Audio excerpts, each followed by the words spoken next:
Hello everyone. आज के session में छत्तीसगढ़ जनरल स्टडीज के अंदर हम इम्पोर्टेंट गुफाओं के नाम पढ़ेंगे और साथ ही साथ हमारे छत्तीसगढ़ के कौन से जिले में कौन कौन से महत्वपूर्ण गुफाएं पाई जाती हैं, इनके बारे में मोर और लेस मैक्सिमम इंफॉर्मेशन को आज के इस क्लास में गैदर करने की कोशिश करेंगे।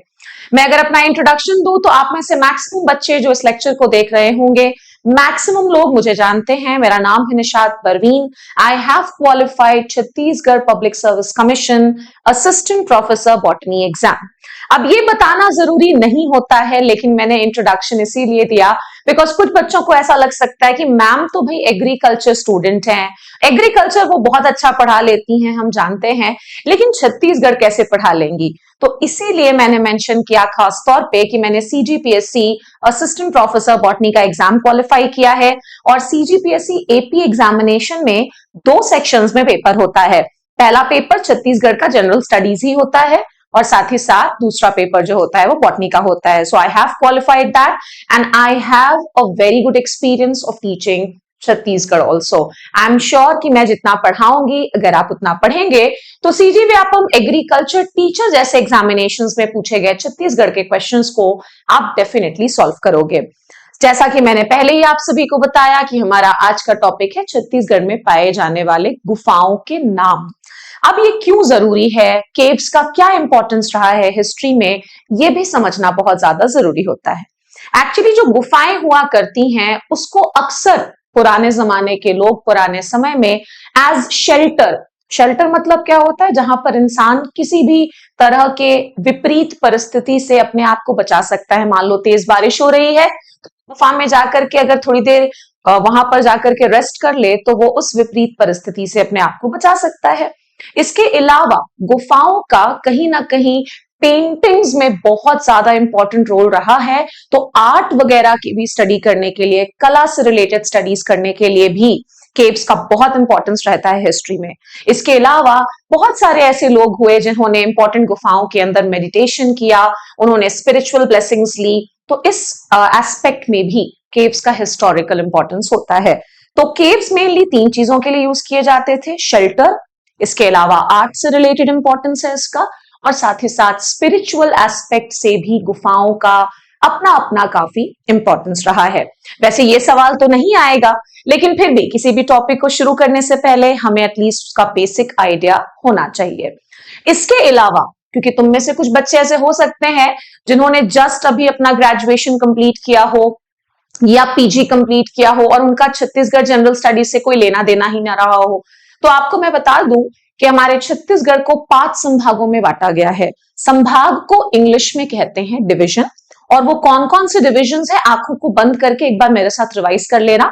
अगर सबसे ऊपर से शुरू करूं मैं तो सरगुजा है, फिर बिलासपुर है, इसके अलावा दुर्ग रायपुर है, और साथ ही साथ सबसे निचले हिस्से में जो संभाग है दैट इज बस्तर। संभागों को यानी कि डिविजन्स को हम बांटते हैं जिलाओं में, जिनको इंग्लिश में कहा जाता है डिस्ट्रिक्ट्स। अब आज के इस क्लास में हम डिस्ट्रिक्ट के आधार पर ही गुफाओं के नाम पढ़ने जा रहे हैं। और मेरी बात मानो कि ये जो सेशन है वो केवल एग्रीकल्चर टीचर के लिए ही इंपॉर्टेंट नहीं है, बल्कि अगर आप में से कोई ऐसा बच्चा है जो एडीए के लिए एस्पायर कर रहा है, एडीएच असिस्टेंट डायरेक्टर हॉर्टिकल्चर के लिए एस्पायर कर रहा है, असिस्टेंट डायरेक्टर सेरिकल्चर के लिए अगर आप चाह रहे हैं कि हमारी तैयारी हो जाए छत्तीसगढ़ की, तो आपके लिए भी ये सेशंस इंपॉर्टेंट है। चलिए शुरू करते हैं इस सेशन को। जैसा कि मैंने आपको पहले ही बता दिया कि गुफाओं का क्या क्या इंपॉर्टेंस है, फिर भी अगर आप मेरे साथ एक बार पढ़ना चाहते हैं तो पढ़ सकते हैं। मैंने इंग्लिश में भी लिख रखा है, हिंदी में भी लिख रखा है। मैं हिंदी में पढ़ देती हूँ। गुफाओं ने हजारों वर्षों से इतिहास और संस्कृति में महत्वपूर्ण भूमिका निभाई है और आश्रय का इंग्लिश होता है शेल्टर, इसके अलावा कला यानी कि आर्ट, और आध्यात्मिक यानी कि स्पिरिचुअल प्रथाओं के स्थल के रूप में कार्य किया है। मैं फिर से रिपीट कर रही हूं कि सवाल ये कतई नहीं पूछा जाएगा कि what is the importance of cave. सवाल तो यही आएगा कि केव का नाम दे देगा और पूछेगा कि बताइए किस जिले में स्थित है, या फिर इस गुफा की खोज किन्होंने की और कब की। आगे बढ़ते हैं, सबसे पहले जिला पर हम आते हैं जो कि है रायगढ़ जिला। आप देखोगे कि रायगढ़ जिला में कौन कौन से इंपॉर्टेंट गुफाएं यानी कि केव्स पाए जाते हैं। समय दोगे याद कर लोगे, और अगर आप सोचोगे कि भाई बस 5 मिनट देख लूं मैं वीडियो और मुझे सारी चीजें दिमाग में घुस जाएं, तो छत्तीसगढ़ जनरल स्टडीज के साथ ऐसा नहीं है, आपको टाइम देना पड़ेगा तभी याद कर पाओगे। तो सबसे पहला जो गुफा है आप देख पा रहे होंगे दैट इज काबरा केव्स, याद रख लेना। और इससे रिलेटेड कुछ भी इंपॉर्टेंट इंफॉर्मेशन आपको पढ़ने की जरूरत नहीं है, सिर्फ याद होना चाहिए कि काबरा गुफा कहां पर है, तो रायगढ़ में है। इसके बाद वाला जो गुफा है जो तुम देख पा रहे हो Singhanpur, this is quite an important cave, तो इसको इंपॉर्टेंट मार्क कर लीजिएगा। ये जो सिंघनपुर की गुफा है इसकी खोज हुई थी 1910 में। अब देखो इसके बाद मैंने बाई लिखा है और फिर फिल इन द ब्लैंक्स कर दिया है, क्यों? क्योंकि ये बहुत इंपॉर्टेंट सवाल है कि ये जो सिंघनपुर की गुफाएं रायगढ़ में है इसकी खोज 1910 में किन्होंने की थी, तो it was discovered by Anderson. Anderson नाम के एक इंसान थे जिन्होंने सिंघनपुर गुफाओं की खोज रायगढ़ में की थी। साल भी मैंने लिख दिया है 1910, याद रखिएगा। आगे बढ़ते हैं इसके बाद बोतलदा केव्स पर, ठीक है। अब ये भी इंपॉर्टेंट है, पहला सवाल कि बोतलदा केव्स कहां पर हैं, तो रायगढ़ में। साथ ही साथ इससे रिलेटेड क्या और इंपॉर्टेंट फैक्ट है जो आपके दिमाग में होना चाहिए, तो मैंने लिख भी रखा है कि ये सबसे लॉन्गेस्ट केव है। सबसे लंबा है ना, सबसे बड़ा नहीं होता, याद रखना। लॉन्गेस्ट का मतलब सबसे लंबा केव है, लार्जेस्ट का मतलब थोड़ा सा डिफरेंट हो जाता है। इसके अलावा है अमर केव्स, इसके अलावा टीपा खोल, ओंगना और बसनाझार, तो ये सारे के सारे केव्स कहां पर है, रायगढ़ में। बार बार बोलने से ही याद होगा। अगर कोई दो केव सबसे ज्यादा इंपॉर्टेंट है, अगर तुम मुझसे ये पूछोगे कि मैम इतने सारे नाम हैं, सारे इंपॉर्टेंट है क्या, तो हाँ मैं पहले यही कहूंगी कि सबको याद करने की कोशिश करो, और अगर ना याद हो पाए तो कम से कम सिंघनपुर तो जरूर याद करके जाओ, बोतलदा को याद कर लो बिकॉज ये सबसे लॉन्गेस्ट केव है। तो ये थे वो गुफाओं के नाम जो कि कौन से जिला में है बेटा, रायगढ़ में। अब हम आगे बढ़ते हैं और दूसरे पर्टिकुलर जिला की ओर आते हैं जो कि है जशपुर। अब जशपुर में बहुत सारा लंबा लिस्ट नहीं है गुफाओं का, अच्छी बात है। तो जिन भी जिलों में गुफाओं की संख्या कम है आप उससे शुरू कर लो, जिसमें ज्यादा है उसको धीरे धीरे करके पढ़ लेना। जैसे जशपुर, जशपुर में कुल मिला के सिर्फ तुमको देखने को मिलेगा दो ही गुफाएं हैं, एक है खुड़िया रानी, दूसरा है कैलाश। अब ये जो कैलाश गुफा है ध्यान रखना, सेम कैलाश नामक गुफा एक तो तुमने जशपुर में पढ़ लिया, और सिमिलरली कैलाश गुफा नाम का ही एक गुफा बस्तर जिला में भी है, तो ये भी याद रख लेना बिकॉज इस तरह का भी कंफ्यूजन होता है। क्या पता कैलाश गुफा पूछा जाए कि कहां पर है, ऑप्शंस में जशपुर ना रहे तो बस्तर मार्क कर लीजिएगा। आई होप आपको क्लियर है कि जशपुर में दो ही गुफाएं हैं, खुड़िया रानी और कैलाश गुफा। Now coming to the third district जो कि है हमारा सूरजपुर। सूरजपुर से रिलेटेड जो गुफा का नाम है वो कम ही चांसेस है पूछे जाने के, बट फिर भी याद रख लो क्योंकि समय है। तो इस गुफा का नाम है बिल्दवार। क्या नाम है, बिल्दवार। आगे बढ़ते हैं नए जिले पर जो कि है एमसीबी। अब एमसीबी का फुल फॉर्म क्या है, मनेन्द्रगढ़ चिरीमिरी भरतपुर, जो कि भी हाल में ही बना हुआ जिला है। It is a recently form district, याद रखिएगा। अब इसमें गुफा का नाम क्या है, तो सीतामढ़ी। सीतामढ़ी गुफा कहां पर है, एमसीबी में। इसको एमसीबी ही बोलो बिकॉज ऑलरेडी इतना लंबा चौड़ा नाम है कि समय लग जाएगा। तो एमसीबी में कौन सी गुफा है, सीतामढ़ी। हमने अभी आपको कैलाश गुफा भी पढ़ाया, कहां कहां पर, एक तो जशपुर में भी है और साथ ही साथ बस्तर में भी है। खुड़िया रानी गुफा कहां पर है, तो आपने जस्ट पढ़ा जशपुर में है। आगे बढ़ते हैं इसके बाद नए जिले की ओर, एंड दैट इज कोरबा।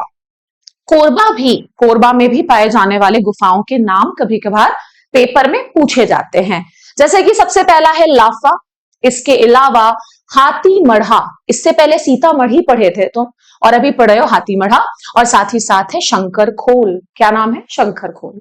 अब आगे बढ़ते हैं शक्ति जिला पर। तो शक्ति जिला में एक ही गुफा है जिसका नाम रानी खोल नहीं है ना, याद रखना, इट इज रैन खोल। क्या नाम है, रैन खोल। सही बोलना भी जरूरी है, सही स्पेलिंग लिखना भी जरूरी है। पता चला स्पेलिंग के डिफरेंस से कुछ हो गया और तुमने गलत आंसर मार्क कर दिया पेपर में। तो शक्ति में रैन खोल है ना कि रानी खोल, याद रखना। आगे बढ़ते हैं हम धमतरी में। धमतरी पे बढ़ने से पहले मैं आपको फिर से एक बार रिपीट कर दूं कि आज के सेशन में हम गुफाओं के नाम पढ़ रहे हैं। याद रखना, हम लोग मंदिरों के नाम या वाटरफॉल्स के नाम आज के सेशन में नहीं ले रहे हैं। तो धमतरी जिला में सबसे पहला जो गुफा है उसका नाम है दंतेश्वरी गुफा। अब दंतेश्वरी माता का मंदिर दंतेवाड़ा जिला में है, आप सभी को पता है, लेकिन वही अगर आपसे पूछा जाए कि दंतेश्वरी गुफा कहां पर है तो वो धमतरी में है, याद रखिएगा। इसके अलावा एक और है सरोवर गुफा, याद रखोगे। सबसे ज्यादा कंफ्यूजन दंतेश्वरी माता का मंदिर दंतेवाड़ा में है और दंतेश्वरी गुफा कहां पर है, धमतरी में। धमतरी में इसके अलावा सरोवर गुफा भी पाया जाता है। आगे बढ़ते हैं नेक्स्ट पर कांकेर। कांकेर में आओ पढ़ते हैं कौन कौन से इंपॉर्टेंट गुफा पाए जाते हैं। सबसे पहले है जोगी केव, है ना, याद रखना, जोगी गुफा। दूसरा है बालेराव, इसके अलावा जोगदा देव, गोटी टोला एंड खेर खेड़ा। समय लगेगा, सबसे अच्छा तरीका है उन जिलों से पढ़ना शुरू करो जहां पर गुफाओं की संख्या बहुत कम है, वो जल्दी याद हो जाएगा। और उसके बाद धीरे धीरे करके एक एक जिला पकड़ करके उसके अंदर पाए जाने वाले गुफाओं के नाम तुम पढ़ सकते हो। तो ये था कांकेर जिला। अब आगे बढ़ते हैं बीजापुर। बीजापुर का भी जो गुफाओं का नाम है ना, वो बहुत कॉमनली पेपर में आता है, याद रखना। खास तौर पे जो पहले दोनों नाम हैं, वो दोनों नाम जो गुफाओं के हैं वो अक्सर पूछे जाते हैं। कौन कौन से? नादापल्ली एंड आवापल्ली। बहुत फेवरेट सवाल है पेपर का, याद रखना। गुफाओं के नाम है, कहां पर पाया जाता है? बीजापुर में। इसके अलावा लंका है, सकल नारायण है और उसूर केव भी है। क्या नाम है? उसूर केव। नादापल्ली, आवापल्ली, उसूर, नादापल्ली, आवापल्ली तो ऐसे ही याद हो जाएगा। इसके अलावा तुम्हारा सकल नारायण और लंका केव्स भी हैं। कहां पर? किस जिले में? बीजापुर में। आगे बढ़ते हैं बस्तर। बस्तर में बहुत सारे गुफाएं पाई जाती हैं और अक्सर आप देखोगे कि गुफाओं से अगर कोई सवाल आता है तो बस्तर का एक आध गुफा पूछ लिया ही जाता है। बस्तर में खास तौर पे मैं बोलूंगी कि जो सबसे पहला केव है कुटुमसर केव, तुमको दिख भी रहा होगा, कुटुमसर केव काफी इंपॉर्टेंट है। आप देखोगे कि कुटुमसर केव में एक पॉइंट लिखा है, इट वाज डिस्कवर्ड बाई। सोच के देखो, अगर बन जाए तो तुमने बहुत अच्छे से पढ़ाई कर रखी है, और नहीं बने तो इसीलिए मैं हूं यहां पर। तो आपको बता दूं कि जो कुटुमसर केव है इसकी खोज की थी शंकर तिवारी जी ने। ठीक है, इनका नाम याद रख लीजिएगा प्लीज, शंकर तिवारी। ठीक, कुटुमसर केव। इसके अलावा मैंने एंडरसन भी अभी आपको पढ़ाया था। साथ ही साथ जैसा कि मैंने पहले ही कहा कि कैलाश गुफा बस्तर में भी है, और कहां पर था? जशपुर में भी है। इसके अलावा है आरण्यक केव, देवगिरी, शीत, दंडक, रानी, हरि और झूमर। रानी, हरि, झूमर, बड़ा आसान नाम है। शीत भी तुम याद कर लोगे बिकॉज तुम एग्रीकल्चर वाले हो। इसके अलावा कैलाश गुफा मैंने पहले ही बता दिया, जशपुर में भी है, बस्तर में भी है। कुटुमसर केव याद रख लेना, किन्होंने खोजा? शंकर तिवारी जी ने। आगे बढ़ते हैं नेक्स्ट जिला पर। ध्यान रखना ये बहुत छोटा सा सेशन है, लेकिन जहां पर जितनी जरूरत है उतनी ही बात की जाती है। बिना वजह का फालतू बकवास करके तुम्हारा भी टाइम वेस्ट करना, तुम पर और ज्यादा लोड देने की मेरी आदत नहीं है। भाई गुफाओं में इतना ही पढ़ना है तो इतना ही पढ़ेंगे। इसके अलावा बलरामपुर, बलरामपुर में एक है, याद रखना, अर्जुनगढ़ केव। और लास्ट है हमारे पास दंतेवाड़ा। दंतेवाड़ा में कौन सा केव है? तुलार केव। अब ध्यान से मेरी बात सुन। पूरी दुनिया को पता है कि छत्तीसगढ़ जनरल स्टडीज पढ़ने के लिए एक बहुत अच्छी किताब आती है मार्केट में, सबको नाम पता है उस किताब का, है ना।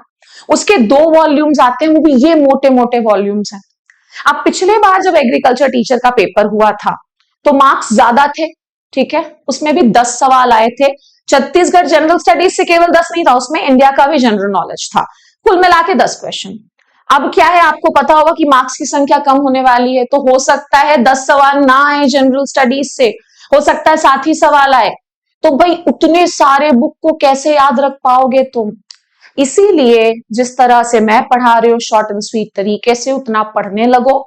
इतना भी पढ़ लोगे तो तुम्हारे लिए काफी होगा पेपर को निकालने के लिए। That was all for today's session. I'll meet you in the next class. Thank you so much.